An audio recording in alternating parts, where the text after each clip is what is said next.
Welcome to KTC drama Tamil. புதுசாக நம்ம சேனலில் பார்க்குறவங்க சப்ஸ்கிரைப் பண்ணிக்கோங்க. மறக்காமல் பெல் ஐக்கானையும் கிளிக் பண்ணிக்கோங்க.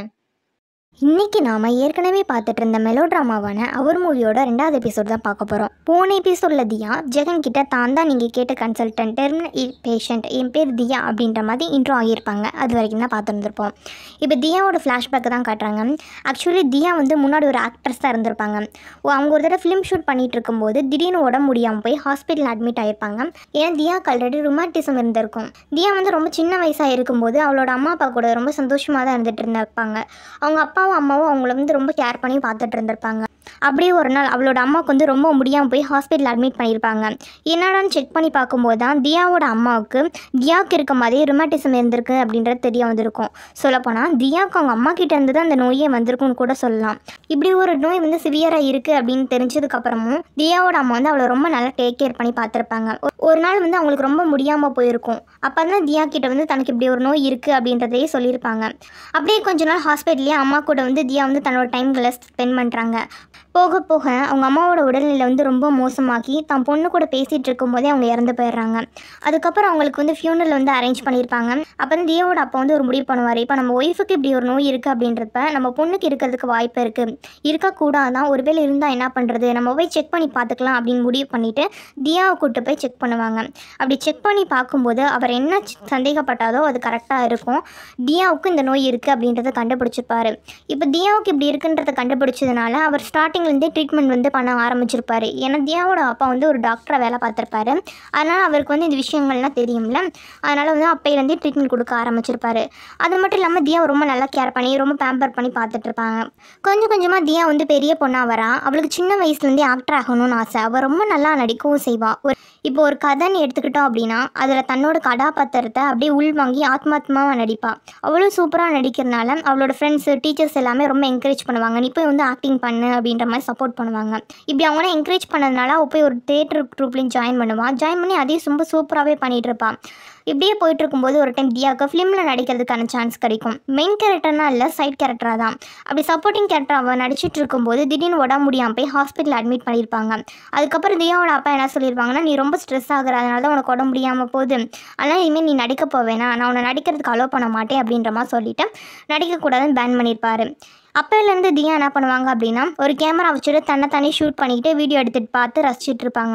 ஏன்னா தியாவுக்கு ஆக்டர் ஆகணும் ஆசை, அவங்க அப்பா விட மாட்டுறாங்கல்ல. இப்போ வேறு வெள்ளி இல்லை தானே பண்ணி ஆகணும் அப்படின்றனால அப்படி இது பண்ணிகிட்டு இருப்பாங்க. அப்படி தான் அவங்கக்கிட்ட அன்றைக்கி கேமராவும் இருந்திருக்கும். அது மூலமாக தான் ஜெகன் அன்றைக்கி வீடியோவும் எடுத்திருப்பாங்க. ஜெகனை மீட் பண்ணதுக்கு அப்புறமேட்டுக்கு அவள் யாரும் தெரிஞ்சுக்கலாம் அப்படின்ற மாதிரி தேடி பார்த்துருப்பாங்க. அப்போ தான் அவங்களுக்கு ஒரு விஷயம் தெரிய வந்திருக்கும். அவள் ஒரு ஃபேமஸான டேரக்டர்னும், அவள் கொஞ்சம் சமீப காலமாக எந்த ஃபிலிம்லேயும் ஒர்க் பண்ணல அப்படின்ற மாதிரி. அதுக்கப்புறம் தான் என்ன பண்ணுவாங்க அப்படின்னா ஜெகனை பற்றி ஃபுல்லாக விசாரிக்க ஆரம்பிச்சிருப்பாங்க. ரீசெண்டாக அவள் என்ன பண்ணிகிட்டு இருக்கான், எங்கெங்கே போயிட்டுருக்கான் அப்படின்ற மாதிரி. அப்போ தான் அவன் லவ் இன் த ஒயிட்ன்ற மூவியோட லேட்டஸ்ட் வெர்ஷன் எடுக்க போகிறான் அப்படின்ற நியூஸ் ஸ்ப்ரெட் ஆகிட்டு இருக்கும், ஓரளவுக்கு காசிப் மாதிரி. சரி, அப்போ யாராக இருந்தாலும் ஒரு மூவி எடுக்கிறதுக்கு முன்னாடி அதோட வெர்ஷன் டேரெக்டாக தேட்டரில் பார்ப்பாங்கல்ல. அப்படி இவனும் பார்க்க வருவான். நம்மள டெய்லி அந்த மூவி ஒரு தேட்டருக்கு போனோம்னா அவனை மீட் பண்ணிடலாம் அப்படின்ற மாதிரி சொல்லிட்டு டெய்லி அதனால தான் அவங்க தேட்டருக்கு வந்திருப்பாங்க, இவனை மீட் பண்ணணுன்றதுக்காக. அதுக்கப்புறமேட்டுக்கு டாக்டர்கிட்டையும் லவ் இன் த ஒயிட் மூவிக்கு கன்சல்டன்ட் கேட்டிருக்காங்கன்ற விஷயம் தெரிய வரும். அதனால் ரொம்ப கெஞ்சி கேட்டு, ப்ளீஸ் டாக்டர் எனக்கே இதில் வாய்ப்பு கொடுங்க அப்படின்ற மாதிரி சொல்லி கேட்டு தான் ஜெகன் இப்போ மீட் பண்ணுறதுக்காக இங்கே வந்திருப்பாங்க. இந்த விஷயங்கள் எல்லாத்தையும் தியா இப்போ நினச்சி பார்க்குறாங்க. இப்போ தியா ஒரு வழியாக ஜெகனோட கன்சல்டண்ட்டாக மாறிட்டாங்க. தியா, நீங்கள் இப்போ சொல்ல வர விஷயத்தை வச்சு தான் நான் மெயின் லீட் என்ன ரோல் பண்ண போகிறாங்க அப்படின்றத டிசைட் பண்ண போகிறேன். அதனால் நம்ம பேசுகிறது ரெக்கார்ட் பண்ணிக்கலாம் அப்படின்னு சொல்லவும் தியா போய் ரெக்கார்டர் ஆன் பண்ணுவாங்க. அப்போ ஜெகன் தியா கிட்டே கேட்பாங்க, நீங்கள் பார்க்குறதுக்கு ரொம்ப ஹெல்த்தியாக நார்மலான பர்சன் மாதிரி இருக்கீங்க. உங்களோட வியாதியை ரியாக்ட் பண்ணுற வரைக்கும், வியாதி ரியாக்ட் ஆச்சு அப்படின்னா உங்களோட கண்டிஷன் ரொம்ப மோசமான நிலைக்கு மாறிடுது. இப்படி தான் எப்பயுமே நடக்குமா அப்படின்ற மாதிரி கேட்பாங்க. ஆமாம், அப்படி தான் நடக்கும். நான் already love in the white movie அதில் இருக்க மெயின் லீடுக்கு வர வியாதி தான் எனக்கும் இருக்குது அப்படின்னு சொல்லிட்டு தனக்கு தெரிஞ்ச வரைக்கும் தன்னோட வியாதி பற்றின எல்லா டீட்டெயில்ஸையுமே உங்களுக்கு சொல்லுவாங்க. உங்களுக்கு வேறு ஏதாவது ஒரு டீட்டெயில்ஸ் வேணுனாலும் சொல்லுங்கள், நான் சொல்கிறேன். ஏன்னா எனக்கு கொஞ்ச நாளில் கீமோ ஸ்டார்ட் பண்ணிடுவாங்க. அதுக்கப்புறமேட்டுக்கு உங்களுக்கு நான் நியூஸ் சொல்கிறது கொஞ்சம் கஷ்டமாக போயிடும். அதுக்குள்ளேயே உங்களுக்கு என்னென்ன டீட்டெயில்ஸ் வேணுமோ என்கிட்ட கேட்டு வாங்கிக்கோங்க அப்படின்ற மாதிரி சொல்லுவாங்க. நீங்கள் எதனா பண்ணுறீங்கன்னு கேட்கும்போது நான் சாகிறதுக்கு முன்னாடி இந்த உலகத்துக்கு ஏதாவது ஒரு முக்கியமான விஷயங்கள் சொல்லணும்னு ஆசைப்பட்றேன், அதுக்காக தான் அப்படின்ற மாதிரி பேசிகிட்டு இருப்பாங்க. அப்புறம் ஜெகன் கிட்ட தியா கேட்பாங்க, நீங்கள் ஒரிஜினல் கடைப்படி கடைசியாக அந்த மெயின் லீட் இறந்துருவாங்களே அந்த சீன் அப்படியே வைக்க போகிறீங்களா, இல்லை அதுக்கேற்ற மாதிரி ஏதாவது சேஞ்ச் பண்ண போகிறீங்களா அப்படின்ற மாதிரி கேட்பாங்க. அதுக்கு ஜெகனும் இல்லை அதுக்கான பாசிபிலிட்டினா கம்மி, மோஸ்ட்லி வந்து லாஸ்ட் எண்டிங் வந்து எப்படி ஒரிஜினல் இருக்கோ அப்படி தான் கொண்டு வருவேன் அப்படின்ற மாதிரி சொல்லிடுவாங்க. அடுத்து வந்து ஜெகன் என்ன பண்ணுவான் அப்படின்னா தன்னோட டீம் மெம்பர்ஸ் எல்லாத்தையும் கூப்பிட்டு love in the white script இருக்குது பார்த்தீங்களா, அதை பற்றி டிஸ்கஸ் பண்ணிட்டு இருப்பான். இப்போ வந்து நம்ம வந்து ஆக்டர் வந்து செலக்ட் பண்ணியாச்சு, இல்லை நடிக்க வைக்க போகிற பொண்ணு வந்து செலக்ட் பண்ணணும்ல ஆக்ட்ரஸ் தான், அந்த பொண்ணுக்கான ஆடிஷன் வந்து கண்டக்ட் பண்ணுங்கள், நம்ம டேரெக்டாக பார்த்து சூஸ் பண்ணலாம் அப்படின்ற மாதிரி சொல்லுவாங்க. அப்படியே ஆடிஷனும் கண்டக்ட் பண்ணுறாங்க. ஆடிஷன் ரொம்ப நல்லாவே போயிட்டுருக்கும். அப்போ அங்கே கடைசி பார்ட்டிசிபெண்ட்டாக யார் வருவானா தியா தான் வருவாங்க. இது ஜெகன் கொஞ்சம் கூட எக்ஸ்பெக்ட் பண்ணியிருக்க மாட்டான், இவன் வந்து இங்கே ஆடிஷனுக்கு வருவா அப்படின்னு சொல்லிட்டு. அங்கே ஆடிஷனில் தியா கிட்ட உங்களுக்கு இங்கே இருக்க யாரையாவது தெரியுமா, ரெக்கமெண்டேஷன் லெட்டர் வச்சுருக்கீங்களா அப்படின்ற மாதிரி கேட்பாங்க. அதுக்கு அவங்க யாரையும் எனக்கு தெரியாது அப்படின்ற மாதிரி சொல்லுவோம். சரி ஆக்ட் பண்ணுங்கள் எப்படி இருக்குன்னு பார்க்கலாம் அப்படின்ற மாதிரி சொல்லுவாங்க. உடனே தியாவும் ஆக்ட் பண்ணுவாங்க. தியாவோட ஆக்டிங் வந்து ரொம்ப சூப்பராகவே இருக்கும். அதனால் ஜெகன், ஆக்டர் ஃப்ரெண்டு, அப்புறம் அசிஸ்டன்ட் டேரக்டர் 3 பேருமே இந்த ரோலுக்கு வந்து தியா பண்ண பெஸ்ட்டாக இருக்கும் அப்படின்ற மாதிரி சொல்லி டிஸ்கஸ் பண்ணிகிட்டு இருப்பாங்க. இப்போ தியா வந்து ஆடிஷன் முடிச்சு வீட்டுக்கு போயிட்டு இருப்பாங்களே, அவங்களுக்கு வந்து ஜெகன் கிட்ட வந்து மெசேஜ் வரும், நீ எங்கே இருக்குன்னு சொல்லு, நான் உன்னை டேரெக்டாக பார்த்து பேசணும் அப்படின்ற மாதிரி சொல்லுவாங்க. சரின்ட்டு அவங்க மெசேஜ் பண்ணுவாங்களா, எங்கேயே போகாத அங்கேயே வெயிட் பண்ணு நான் வரேன் அப்படின்ற மாதிரி சொல்லுவான். அவங்களும் வெயிட் பண்ணிகிட்டு இருப்பாங்க. அங்கே வந்து ஜெகன் தியா கிட்ட, நீ எதுக்காக ஆடிஷனில் பார்ட்டிசிபேட் பண்ண, உனக்கு ஆல்ரெடி உடம்பு முடியல, 1 வருஷத்தில் நீயே இறந்துருவேன், இந்த கண்டிஷனில் நீ எப்படி ஆக்ட் பண்ண போகிற அப்படின்ற மாதிரி கேட்டுட்டு இருப்பானா. அதுக்கு தியா, எனக்கு ஆக்ட் பண்ணுறதுலாம் ரொம்ப பிடிக்கும், அதுவும் இந்த மூவி எனக்கு ரொம்ப பிடிச்ச மூவி, அதுவும் இதோட லேட்டஸ்ட் வெர்ஷனை நீங்கள் டேரக்ட் பண்ண போகிறீங்கன்றது தெரிய வந்துச்சு, எனக்கு அதில் நடிக்கணும் போல் ரொம்ப ஆசையாக இருக்குது, எனக்கு தெரியும் நான் இன்னும் 1 வருஷம் தான் இருக்க போகிறேன்னு சொல்லிட்டு, ஆனால் சாகிறதுக்கு முன்னாடி ஏதாவது ஒரு விஷயம் முக்கியமாக பண்ணணும்ல, அதனால தான் இதை சூஸ் பண்ணேன் அப்படின்ற மாதிரி சொல்லுவாங்க. ப்ளீஸ் எனக்கு இந்த சான்ஸை கொடுங்க அப்படின்ற மாதிரி கேட்பாங்க. அதுக்கு ஜெகன் கேட்பான், சரி ஓகே உனக்கு இந்த சான்ஸை கொடுக்குறேனே வச்சுக்கோங்க, நம்ம ஷூட்டிங் போயிட்டு இருக்கும்போது திடீர்னு இறந்துட்டேன்னா ஷூட்டிங் என்னால் பாதியில் ஸ்டாப் பண்ண முடியுமா, மெயின் லீடை அவனை போட்டேன்னா திடீர்னு மெயின் லீடை வந்து நான் எங்கிட்ட போய் ரீப்ளேஸ் பண்ண போகிறேன் சொல்லு, அப்போ ஷூட்டிங் என்ன ஆகுறது, என்னோட மூவி என்ன ஆகுறது, இவ்வளோ பெரிய ரிஸ்க் நான் எப்படி எடுப்பேன் நீ நினைக்கிற அப்படின்ற மாதிரி கேட்டுட்டு இருப்பாங்க. தியா வந்து ரொம்ப கெஞ்சி கேட்பாங்க, ப்ளீஸ் ஜெகன் எனக்கு இந்த ஒரு வாய்ப்பை மட்டும் கொடுங்க, நான் கூடிய சீக்கிரமே வந்து என்னால் முடிஞ்ச அளவுக்கு என்னோட சீன்ஸ் வந்து நடிச்சு கொடுத்துருவேன், கண்டிப்பாக நான் ட்ரீட்மெண்ட் போகிறதுக்கு முன்னாடி இந்த மூவி வந்து ஃபினிஷ் பண்ணி கொடுப்பேன், அது வரைக்கும் எனக்கு எதுவுமே ஆகாது, ப்ளீஸ் என்னை நம்புங்க, எனக்கு முழு கான்ஃபிடென்ட் இருக்குது, இந்த ஒரு தடவை மட்டும் கடைசியாக கேட்குறேன், ப்ளீஸ் எனக்கு இந்த ஒரு ஹெல்ப் மட்டும் பண்ணுங்க அப்படின்ற மாதிரி சொல்லிட்டு ரொம்ப வந்து ஜெகனை வந்து கன்வின்ஸ் பண்ணிகிட்டு இருப்பாங்க. இன்னொரு பக்கம் ஆக்டரை எக்ஸைன் தான் காட்டுவாங்க. ஆக்டர்கிட்ட வந்து எக்ஸை என்ன சொல்லுவாங்க அப்படின்னா, நான் அந்த லவ் இன் தி ஒயிட் மூவியில் மெயின் லீட் பண்ணலான்னு இருக்கேன், அதுக்கான சான்ஸ் எனக்கு தானே அப்படின்ற மாதிரி கேட்பாங்க. எனக்குன்னா தெரியாதுப்பா, டேரக்ட் பண்ணுறது ஜெகன், அவன் ஒன்று வந்து வேணான்னு சொல்லிட்டான், அதுக்கு மேலே ஓயிச்சிட்டோம் அப்படின்ற மாதிரி சொல்லிட்டு இருப்பாங்க. அடுத்த நாள் காலையில் ஜெகனை தான் காட்டுறாங்க. அவனோட வெர்ஷனில் லவ் இன் தி ஒயிட் மூவிக்கு ஸ்கிரிப்ட் எழுதிட்டு இருப்பான். அப்போ அவனுக்கு அங்கே இருக்கிறது எல்லாமே தியா மாதிரியே தெரியும்.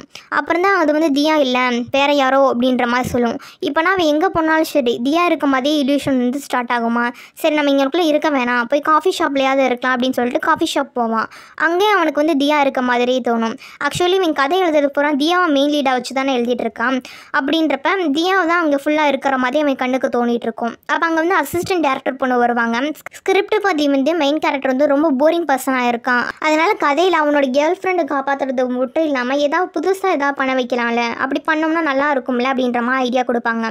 இந்த விஷயம் வந்து ஜெகனுக்கு பிடிச்சிருக்கும். ஆமாம்ல, இந்த மாதிரி புதுசாக நம்ம ஏன் யோசிக்கலாம் அப்படின்ற மாதிரி சொல்லிட்டு யோசிச்சு பார்த்துட்டு இருப்பான். இன்னொரு பக்கம் எக்ஸ் என்ன பண்ணுவாங்க அப்படின்னா, அவங்க ஏஜென்சி கிட்ட எனக்கு வந்து love in the white movie வேணும், அது சான்ஸ் வாங்கி கொடுங்க அப்படின்ற மாதிரி கேட்பாங்க. ஆனால் அந்த ஏஜென்சியில் இருக்கவங்க நீ அதெல்லாம் பண்ணக்கூடாதுமா அப்படின்ற மாதிரி சொல்லிட்டு அதுக்கு அலோவ் பண்ண மாட்டாங்க. அடுத்த நாள் காலையில் எக்ஸோட ஏஜென்சியில் இருக்கவங்க ஜெகனை மீட் பண்ணுறதுக்காக வருவாங்க.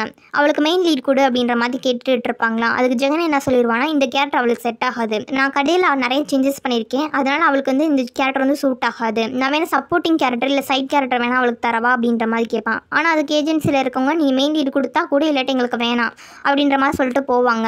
அதுக்கப்புறமேட்டுக்கு அவங்க நீ பழசெல்லாம் மறந்துட்ட போல இருக்குது அப்படின்ற மாதிரி சத்தம் போட்டு விட்டு அங்கேருந்து கிளம்பி போவாங்க. ஆக்சுவலி பாஸ்ட்டில் என்ன நடந்திருக்கும் அப்படின்னா, ஜெகனும் எக்ஸு லவ் பண்ணிகிட்டு இருந்திருப்பாங்கல்ல, அப்போ அந்த லவ் பண்ணுறாங்க அப்படின்ற நியூஸ் வந்து ஊர் ஃபுல்லாக வந்து ஸ்ப்ரெட் ஆகிருக்கும். ஆனால் ஏஜென்ட்ஸ்லேருந்து கூப்பிட்டு விட்டு கேட்டிருப்பாங்க. அப்போ ஜெகன் என்ன சொல்லியிருப்பான் அப்படின்னா, நான் அவளை வந்து லவ் பண்ணலை, ஜஸ்ட் ஃப்ரெண்ட்ஸ் தான் அப்படின்ற மாதிரி சொல்லியிருப்பாங்க. இதனால தான் அவங்க 2 பேருக்கு இடையில பிரேக்கப்பும் ஆகிருக்கும். இந்த விஷயத்தை தான் இப்போ வந்து நினச்சி பார்த்துட்டு இருப்பான். அன்றைக்கி நைட்டு வந்து ஜெகன் என்ன பண்ணுவான் அப்படின்னா, தியாவை மீட் பண்ணணும் அப்படின்ற மாதிரி கூப்பிட்டுருப்பான். ஏன்னா இப்போ அவள் எழுத போகிற ஸ்டோரியில் வந்து ஒரு டெவலப்மெண்ட் வேணும் அப்படின்னா அதுக்கான ஐடியா ஆர்ட்டை கேட்கணும், தியாவை பார்த்தா தானே கேட்கும், தியா கிட்டே தான் ஐடியா கிடைக்குமான்னு கேட்குறதுக்காக கூப்பிட்டுருப்பான். அவன் வந்து தியா கிட்டே கேட்பான், உனக்கு வந்து எந்த விஷயமாவது பண்ணணும்னு ஆசை இருக்கா அப்படின்ற மாதிரி சொல்லிட்டு. தியா உடனே எனக்கு நிறைய ஆசை இருக்குது தெரியுமா, எனக்கு வந்து நிறைய விஷயம் பண்ணணும்னு ஆசை இருக்குது, ஏன்னா எனக்கு ரொம்ப பிடிச்சவங்க எல்லாருமே என்னை விட்டு சீக்கிரமாகவே போயிட்டாங்களா, நானும் எனக்கு பிடிச்சவங்கள தனியாக விட்டுட்டு போகணும்னு நினைக்கல, நானும் எனக்கு பிடிச்சவங்களுக்கு ஏதாவது யூஸ்ஃபுல்லாக கொடுத்துட்டு போகணும்னு சொல்கிறேன் அப்படின்ற மாதிரி சொல்லிட்டு தான் லைஃப்பில் நடந்த விஷயங்கள் எல்லாத்தையும் அவங்ககிட்ட ஷேர் பண்ணிகிட்டு இருப்பாங்க. அப்படி ஷேர் பண்ணிகிட்டு இருக்கும்போது ஃபஸ்ட் டைம் தனக்கு ஆக்ட் பண்ண சான்ஸ் கிடச்சிது. அதுக்கப்புறம் அவங்களுக்கு உடம்பு முடியாமல் போனது, அதனால தான் நடிக்க முடியாமல் போனது. அதுக்கப்புறம் இப்போ வரைக்கும் தனக்கு ஆக்ட் பண்ணணும்னு ஆசை இருக்கிறது, இது எல்லாத்தையும் சொல்லுவாங்க. அப்படியே சொல்லிக்கிட்டே என்ன சொல்லுவாங்கன்னா, நீங்கள் டேரக்ட் பண்ணுற படத்தில் எனக்கு அது நடிக்கணும் ஆசையாக இருக்குது, அது நடக்குமா அப்படின்ற மாதிரி கேட்பாங்க. ஆனால் அதுக்கு ஜெகன் எந்த பதிலுமே பேசாமல் இதோட நிறுத்திக்கலாம், ரொம்ப நைட் லேட் ஆயிடுச்சு, குளிர் வேற ஆரம்பிக்குது பாரு, நீ வீட்டுக்கு போய் ரெஸ்ட் எடு அப்படின்ற மாதிரி சொல்லிட்டு அங்கேருந்து கிளம்பி போவானா. அப்போ தியா அவங்களை கூப்பிட்டு நம்ம 2 பேரும் சேர்ந்து படம் பண்ணலாம் அப்படின்ற மாதிரி சொல்லுவாங்க. ஜெகன் எதுக்காக பண்ணணும் அப்படின்ற மாதிரி கேட்பானா. உங்களை தவிர வேறு யாராலையும் எனக்கு அந்த சான்ஸை கொடுக்க முடியாது, அதனால தான் சொல்கிறேன் அப்படின்ற மாதிரி சொல்லுவாங்க. அதுக்கு ஜெகன் எதுவுமே பேசாமல் வீட்டுக்கு அங்கேருந்து கிளம்பி போயிடுவான். வீட்டுக்கு போனவே தியாவோட ரெக்கார்டிங்ஸ் எல்லாத்தையும் ப்ளே பண்ணி பார்ப்பான். அது மூலமாக கொஞ்சம் இன்ஸ்பிரேஷன் கிடைக்கும். அதை வச்சு அவன் கதை எழுதிட்டு இருப்பான். அடுத்த நாள் காலையில் தியாவோட வீட்டில் தான் காட்டுறாங்க. தியா அவங்களோட அப்பா கிட்டே எனக்கு திரும்பவும் நடிக்கிறதுக்கு ஆசையாக இருக்குது, ப்ளீஸ்ப்பா என்னை அலோவ் பண்ணுங்க அப்படின்ற மாதிரி கேட்பாங்க. ஆனால் அப்பா ஸ்ட்ரிக்டாக சொல்லிடுவாங்க, நான் நடிக்கனா என்னால் அலோவ் பண்ண முடியாது, பழையபடி உனக்கு ஏதாவது ஆயிடுச்சுன்னு நான் என்ன பண்ணுவேன், அதனால் நீ அந்த விஷயத்தை கனவில் கூட நினச்சிக்காத, ஃபஸ்ட்டு நீ ஹாஸ்பிட்டலுக்கு வா, செக்அப் பண்ணிக்கோ அப்படின்ற மாதிரி சொல்லிட்டு அவர் அதுக்கு அலோவ் பண்ண மாட்டாங்க. இதனால் தியா ரொம்ப டென்ஷன் ஆயிருமா. அதனால் அவங்க அப்பா கோச்சிட்டு வெளியில் அங்கேருந்து கிளம்பி வந்துடுவாங்க. அப்போ வெளியில் செம்மையாக மழை பெஞ்சிட்டு இருக்குமா. அந்த டைம் ஜியாவுக்கு ஜெகன் கிட்டேருந்து மெசேஜ் வரும், நீ ஃபஸ்ட் ரவுண்டில் பாஸ் பண்ணிட்டேன், அடுத்த ஆடிஷனுக்கு வா அப்படின்ற மாதிரி மெசேஜ் இருந்திருக்கும். அதை பார்த்தோன்னா அவங்களுக்கு ரொம்ப சந்தோஷமாக இருக்கும். ரொம்ப சந்தோஷப்பட்டு மலையில் என்ஜாய் பண்ணிகிட்டு இருப்பாங்க. அடுத்த நாள் காலையில் ஜெகனோட team love in white film இருக்குல்ல, அதுக்கு ஸ்பான்சர் பண்ணுறவங்களை வெயிட் பண்ணுறதுக்காக போயிருப்பாங்க. அவர் நீ கதை என்ன வேணால் சேஞ்ச் பண்ணிக்கோப்பா, ஆக்ட்ரஸ் எப்படி வேணால் போட்டுக்கோ, அதை பற்றி எனக்கு எந்த ப்ராப்ளம் இல்லை, எனக்கு வேணுங்கிறது ப்ராஃபிட் தான், நான் போட்ட ப்ராஃபிட் எனக்கு டபுள் மடங்காக வரணும், அதுக்கு ஒன்றால் கேரண்டி கொடுக்க முடியும் அப்படின்னா நீ எவ்வளோ அமௌண்ட் கேட்டினாலும் நான் அதை ஸ்பெண்ட் பண்ண ரெடியாக இருக்கேன் அப்படின்ற மாதிரி சொல்லுவாங்க. அது ஜெகனும் நீங்கள் போட்ட காசுக்கு நான் உத்தரவாதம் சார், அது லாஸே ஆகாது, உங்களுக்கு டபுள் மடங்கு என்ன ட்ரிபிள் மடங்காக கூட கிடைக்கும், கதை ரொம்ப நல்லா தான் சார் இருக்கும் அப்படின்ற மாதிரி கேரண்டி கொடுப்பாங்க. சரி ஓகேப்பா, அப்போ மற்றதெல்லாம் நீயே பார்த்துக்கோ, என்கிட்ட டிஸ்கஸ் பண்ணணுன்னா அவசியம் இல்லை அப்படின்ற மாதிரி சொல்லிட்டு அவங்க அங்கேருந்து அனுப்பி வச்சுருவாங்க. கட் பண்ண தியா அவங்களோட ஆன்ட்டி வீட்டுக்கு போயிருப்பாங்க. அங்கே தான் தியாவோட கசின் பொண்ணு இருப்பாங்க. உங்ககிட்ட ஒரு குட் நியூஸ் சொல்லணும் அப்படின்ற மாதிரி சொல்லுவாங்க. என்ன குட் நியூஸ்ன்னு கேட்கும்போது ஆடிஷனில் ஃபஸ்ட் ரவுண்டில் கிளியர் பண்ண விஷயத்த சொல்லுவாங்க. இந்த விஷயத்தை கேட்ட அத்தைக்கும் சரி கசினுக்கும் சரி ரொம்ப சந்தோஷமாக இருக்கும். தியா நினச்சி ரொம்ப சந்தோஷப்பட்டுட்டு இருப்பாங்க. அப்புறம் அத்தை தியா கிட்ட சொல்லுவாங்க, திரும்பவும் நடிக்க போகிறேன்றது ரொம்ப சந்தோஷமாக இருக்குமா, ரொம்ப நல்லபடியாக நடி, இந்த படத்தோட கடைசி நாள் வரைக்கும் நீ உயிரோடு நடிச்சு கொடுக்கணும், இதாம்மா என்னோட ஆசை அப்படின்ற மாதிரி சொல்லிட்டு இருப்பாங்க. ஏன்னா தியாவுக்கு உடம்பு முடியலன்றது அவங்களுக்கு தெரியும்ல, அவங்க ரொம்ப நாள் உயிரோடு இருக்குன்றதுக்காக அவங்க அப்படி சொல்லிட்டு இருப்பாங்க. கட் பண்ணால் தியாவோட ஹாஸ்பிட்டலில் தான் காட்டுவாங்க. அங்கே தியா செக் பண்ண போயிருக்க மாட்டாங்க. ஏன்னு அவங்க வரல அப்படின்ற மாதிரி சொல்லிட்டு அவளோட அப்பா டாக்டர் கிட்ட கேட்பாங்க, அவள் ஒன்ட்டதான்டா பேஷண்ட்டாக இருக்கா, என்ன இன்னும் அவளை காணான்னு கேட்கும்போது அவள் இன்னைக்கு வரமாட்டேன்னு கேன்சல் பண்ணிட்டேன், இன்னைக்கு ஷூட்டிங்காக போகிறாளா அப்படின்ற மாதிரி சொல்லுவாங்க. ஏன்னா ஷூட்டிங்க்கு போகிறாளா அப்படின்ற மாதிரி சொல்லிட்டு அவங்க அப்பா டென்ஷன் ஆயிடுவார். தியா நேரம் எங்கே போயிருப்பாங்க அப்படின்னா ஜெகனை மீட் பண்ணுறதுக்காக போயிருப்பாங்க. ஏன்னா இன்னைக்கு லாஸ்ட் டே இன்டர்வியூ, நீ இன்டர்வியூவில் பதில் சொல்ல வேணாம், அதுக்கு பதில் எனக்கு ஒரு விஷயங்கள் சொல்லு, எனக்கு ஒரு சில கொஸ்டின்கள் இருக்குது அப்படின்ற மாதிரி கேட்கும். சரி அப்படின்ற மாதிரி சொல்லிட்டு தியாவும் சொல்லுவாங்களா. அப்போ ஜெகன் கேட்பான், இந்த ஸ்டோரியோட மெயின் லீடு போராக இருக்குது, நீ ஃபீல் பண்ணுறியா அப்படின்ற மாதிரி கேட்பான். அதுக்கு தியா அப்படின்னா இல்லை, இந்த ஸ்டோரியோட மெயின் லீடு ஒரு சிலருக்கு பார்க்க போராக இருக்கலாம், ஆனால் எனக்கு பிடிச்சிருக்கு, ரொம்ப நல்லா தான் இருக்காங்க அப்படின்ற மாதிரி சொல்லுவாங்க. ஏன்னா படம் ஃபுல்லாகவே நோயை பற்றி மட்டும்தான் அவங்க எக்ஸ்பிளைன் பண்ணியிருப்பாங்க. அதனால் அந்த விஷயத்தை கொஸ்டின் கேட்டிருப்பான். அப்போ தியா என்ன சொல்லுவாங்க அப்படின்னா, நீங்கள் எப்போ பாரு என்னை ஒரு பேஷண்ட்டாக தான் ட்ரீட் பண்ணுறீங்க, அப்படி ட்ரீட் பண்ணுறதை நிறுத்திட்டு என்னை ஒரு ஆக்ட்ரஸ் மாதிரி ட்ரீட் பண்ணுங்கள், எனக்கு அப்படி தான் பிடிச்சிருக்கு, ஒருவேளை நீங்கள் என்னை ஆக்ட்ரஸாக பார்த்தீங்க அப்படின்னா நான் இப்போ கொடுக்குற சப்போர்ட்டை விட ரொம்ப நல்லாவே கொடுப்பேன்னு அப்படின்ற மாதிரி அவங்க கேட்டுட்ருப்பாங்க. அப்படி இதுக்கு ஜெயன் ஓகே அப்படின்ற மாதிரி சொல்லிட்டு தியா கிட்ட வருவான். அப்போ என்ன பண்ண போகிறான் அப்படின்னு பார்த்துட்டு இருக்கும்போது கிட்ட அவளோட சூலேஷ் இருக்குமோ அது கட்டி விட்டுட்ருப்பான்.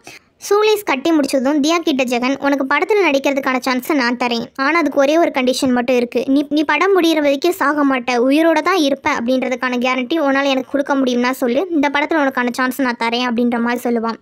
ஜெகன் இப்படி தியா கிட்ட பேசுனது ரொம்ப கரெக்டு தான். ஏன்னா படம் பாதியிலே ஸ்டாப் ஆயிடுச்சு அப்படின்னா அவங்களால மெயின் லீடு சேஞ்ச் பண்ண முடியாது. ஆனால் தியாவோட கண்டிஷன் படி அவங்க 1 இயர் வரைக்கும் தாக்கு பிடிப்பாங்களான்னு தெரியாது. ஏன்னா இந்த படம் முடிகிறதுக்கு அரும் 1 இயர்ஸ் ஆகும், இல்லை 1.5 இயர்ஸ்க்கு பக்கம் கூட ஆகும்ல. அப்போ அதுக்குள்ளேயே அவங்களுக்கு என்ன நடக்குன்றது தெரிய முடியாது. ஸோ அடுத்து என்ன நடக்குது அப்படின்றத அடுத்த எபிசோடில் பார்க்கலாம். நான் எக்ஸ்பிளைன் பண்ணது உங்களுக்கு பிடிச்சிருந்துச்சு அப்படின்னா மறக்காமல் சப்ஸ்கிரைப் பண்ணுங்கள், லைக் பண்ணுங்கள், ஷேர் பண்ணுங்கள், கமெண்ட் பண்ணுங்கள். தேங்க்யூ ஃபார் வாட்சிங்.